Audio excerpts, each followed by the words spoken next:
In the middle of the 17th century, a single empire in India controlled perhaps a quarter of the entire world's wealth.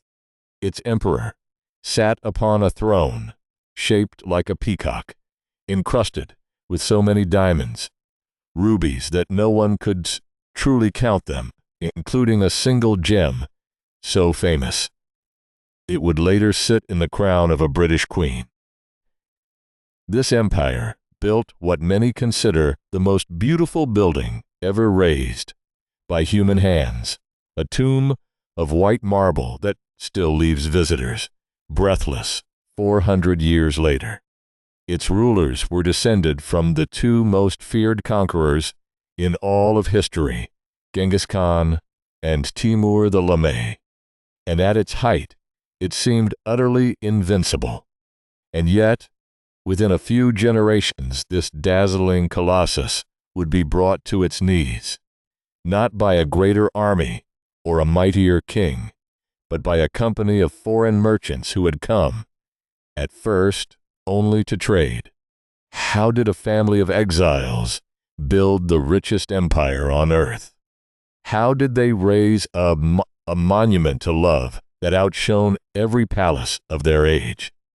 And how could an empire that ruled over 100 million people be swallowed, in the end, by a trading company from a small island half a world away? This is the story of the Mughals, and it begins, as so many empires do, with a young man who had lost everything. His name was Babur, and he was born in Central Asia at the end of the 15th century, heir to a small kingdom and to the blood of giants. Through his father he descended from Timur, the terrible conqueror who had built an empire on the ruins of Asia, and through his mother from Genghis Khan himself. But blood alone guarantees nothing. As a boy king, Babur inherited his throne only to lose it, driven out by rivals, a prince without a kingdom, wandering the mountains with a band of loyal followers, dreaming of the glorious inheritance that always seemed just out of reach. Again and again, he tried to carve out a realm in his homeland, and again he failed. So at last, like a gambler staking everything on a final throw, Babur turned his eyes south, toward the fabled riches of India, where a divided and quarreling collection of kingdoms lay ripe for a bold and desperate man. In the year 1526, on a dusty plain called Panipat, north of Delhi, Babur met the vast army of the Sultan who ruled the north.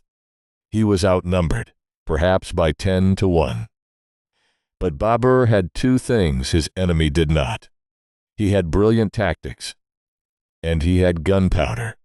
His cannons and matchlock guns, still a novelty on the plains of India, tore through the massed ranks and terrified the war elephants, while his mobile horsemen encircled the enemy. By the end of that single day, the old order lay shattered. The Sultan was dead, and Babur was master of Delhi. The Mughal Empire had been born in fire and smoke. Yet Babur himself would enjoy it for only 4 years before his death, leaving to his heirs a conquest that was still dangerously young. That fragility nearly destroyed everything. Babur's son, Humayun, inherited the throne, but not his father's iron luck. Faced with rebellions and a brilliant rival, an Afghan lord, who seized the initiative against him, Humayun lost the entire empire and was driven into exile, fleeing across the deserts to distant Persia, a homeless emperor begging shelter at a foreign court. For years, the Mughal dream seemed finished, extinguished almost as soon as it had begun. But Humayun was patient, and fortune eventually turned. With Persian help, he clawed his way back, and after long years in the wilderness, He reconquered Delhi and restored his dynasty. Then, in a twist, so strange it seems almost invented, only months after regaining his throne, Humayun slipped on the stone steps of his library and fell to his death. He had won back an empire, only to lose his life to a staircase. And so, to a boy of just 13, passed the most precarious throne in Asia. That boy would become the greatest of them all. His name was Akbar, and history would call him Akbar the Great. He came to power as a child, surrounded by enemies, ruling an empire that was little more than a beachhead. But as he grew, he revealed a genius for both war and peace that would transform the Mughal state into a true empire. Through relentless campaigns, he expanded his borders in every direction, until his rule stretched across the whole of northern India. Yet Akbar understood something that mere conquerors never do. He knew that an empire held only by the sword would die by the sword. India was a land of many peoples and many faiths, and the vast majority of his subjects did not share his own Muslim religion. A lesser ruler would have tried to crush that difference. Akbar chose instead to embrace it. To grasp what that meant, picture the empire he was building. This was a state of staggering scale and wealth, its economy humming with cotton and spices and fine textiles that were prized from Europe to the Far East. Its capital cities were among the largest in the world, larger than any in Europe at the time, teeming with merchants and craftsmen and pilgrims of a dozen faiths. Akbar even raised a magnificent new capital of red sandstone, a perfect planned city of palaces and courtyards, only to abandon it years later, slaven, water-supplied, leaving behind a ghost city that stands almost perfectly preserved to this day. To rule such a world, held together across vast distances and countless communities, required more than force. It required a vision. In a decision remarkable for any ruler in any age, Akbar made tolerance the foundation of his empire. He abolished the hated tax that had long been imposed on non-Muslims. He married princesses of the proud Hindu warrior clans, the Rajputs, and raised their fathers and brothers to the highest ranks of his government and his army, making former enemies into partners in the empire. He invited scholars of every religion, Hindu, Muslim, Christian, Jain, Zoroastrian, to debate in his great hall of worship, and he listened, fascinated, late into the night. Though he himself could famously neither read nor write, he built one of the finest libraries in the world, and gathered the greatest artists, poets, and musicians of the age. He created a brilliant system of administration and taxation, fair enough that it would endure for generations. Under Akbar, the Mughal Empire became not just a conquest, but a civilization, one that drew its strength from the vast diversity of the land it ruled. Akbar's son, who reigned as Jahangir, inherited a stable and wealthy empire, and his court became a place of refined pleasure and extraordinary art. He was a passionate connoisseur of painting, and under his patronage, Mughal miniature art reached a delicacy rarely matched anywhere in the world, capturing birds and flowers and faces with astonishing precision. But Jahangir was also fond of wine and comfort, and increasingly the real business of ruling fell to his brilliant and formidable wife, Nur Jahan, a woman of such political skill that she effectively governed the empire from behind the throne. issuing orders, and even having coins struck in her name. A rare height of power for a woman in that age. It was a court of poets and painters and intrigue, of beauty layered over ambition, and it set the stage for the most magnificent reign of all. The glory his reign began reached its dazzling peak under Akbar's great-grandson, an emperor who took the name Shah Jahan, meaning King of the World. Under him, the wealth and artistry of the Mughals blazed brightest of all. This was the age of the fabled Peacock Throne, of imperial workshops, producing miniature paintings of exquisite delicacy, of gardens and palaces, and mosques of breathtaking beauty. The Mughal court was, quite simply, one of the richest and most splendid on the face of the earth, its treasuries overflowing, its ceremonies of almost unimaginable magnificence.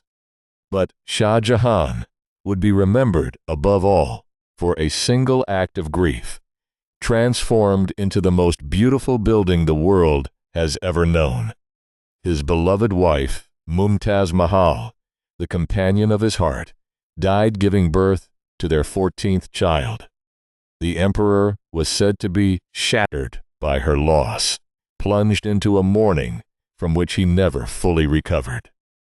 And out of that sorrow, he resolved to build her a tomb that would be worthy of their love, a monument that would stand for as long as the world itself.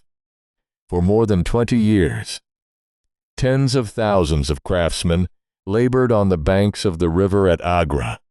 They raised a vision in gleaming white marble, perfectly proportioned, inlaid with precious stones. Its great dome, seeming almost to float above the reflecting pools, changing color with the shifting light of the day. They called it the Taj Mahal. It was a tomb, yes, but it was something more, a poem written in stone, a grief made eternal and beautiful. 4 centuries later, it remains, perhaps, the most recognized and most beloved building on the planet, the enduring symbol of India itself, and of a love that refused to be forgotten. But even at this glittering summit, the cracks were beginning to show. For all its beauty, Shah Jahan's magnificence was extraordinarily expensive, and the seeds of trouble lay within his own family. When the old emperor fell ill, his sons turned on one another in a brutal war for the throne. Out of that bloodshed emerged the victor, a cold, disciplined, and ferociously capable son named Aurangzeb. He defeated and executed his brothers, and he imprisoned his own father, the builder of the Taj Mahal, in a fortress at Agra. There, the story goes, the deposed Shah Jahan spent his final years gazing out across the river at the distant white dome of the tomb he had built for his lost love, a prisoner of the son who had seized his crown. Under Aurangzeb, the Mughal Empire grew larger than it had ever been, stretching across almost the entire Indian subcontinent. On the map, it looked like the ultimate triumph. But it was a hollow one, for Aurangzeb reversed the wise tolerance of his great-grandfather, Akbar. A stern and devout man, he reimposed the old tax on non-Muslims, enforced a harsher religious rule, and alienated the very Hindu majority whose loyalty had been the secret of Mughal strength. And he became consumed by endless grinding wars in the south of India, campaigns against fierce and determined enemies, above all the rising Maratha power that dragged on for decades, draining the treasury and exhausting the army. He spent the last years of his long life far from his capital, an old man chasing an unwinnable war, watching the empire strain and crack under its own vast weight. when he finally died, after nearly 50 years on the throne, he left behind an empire that was enormous, overstretched, embittered, and dangerously weak. After Aurangzeb, the decline came swiftly and mercilessly. Weak and short-lived emperors followed one another in a blur, while real power slipped into the hands of ambitious nobles and rebellious governors. The proud Marathas carved away great swathes of the south and center. Then, in the year 1739, catastrophe arrived from the northwest. A Persian conqueror named Nadir Shah swept into India, crushed the Mughal army, and sacked the capital of Delhi itself. His men slaughtered tens of thousands and looted the city of centuries of accumulated treasure. He carried away the fabled Peacock Throne, and with it the most famous of all its jewels, the great diamond that would one day be called the koh-i-noor. The Mughal emperor was left on his throne, but only as a humiliated figurehead, his capital plundered, his prestige in ruins.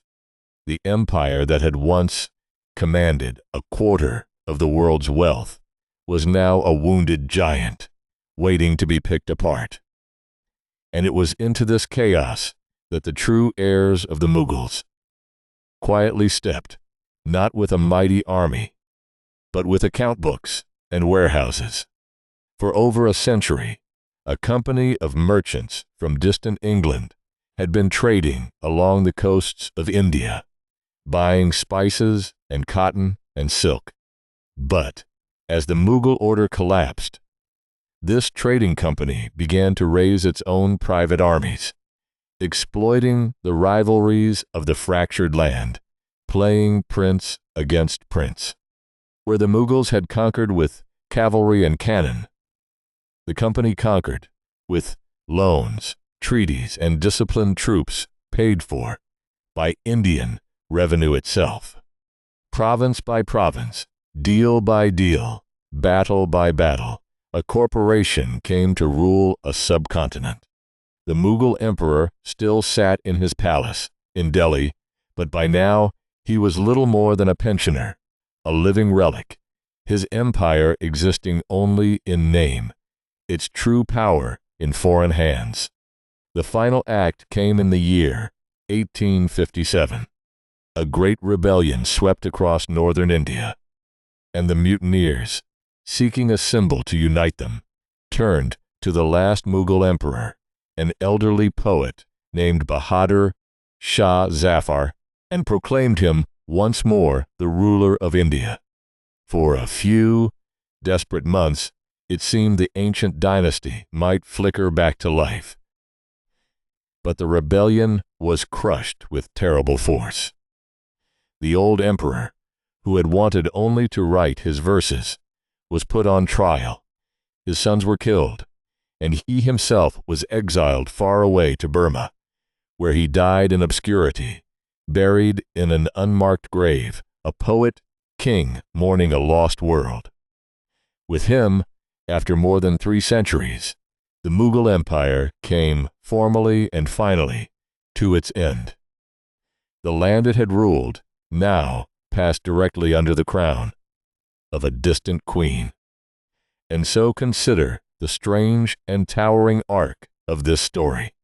A homeless exile, descended from world conquerors, who gambled everything and won an empire on a dusty plain. A grandson who ruled with such wisdom and tolerance that he turned a conquest into a civilization. A king who buried his grief in the most beautiful building on earth. And then the slow, sad unraveling from peacock thrones and marble domes to a plundered capital and a poet dying in exile.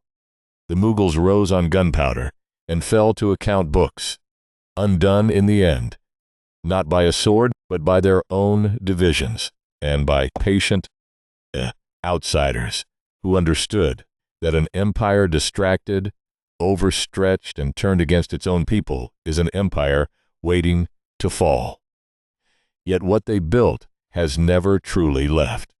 It lives in the food and the music and the languages of a fifth of humanity, in the great forts and gardens scattered across the land, and above all, in that one perfect dome of white marble beside the river, still rising into the morning light, still whispering, across 4 centuries, of an empire that once held a quarter of the world, and of a love that outlasted it all.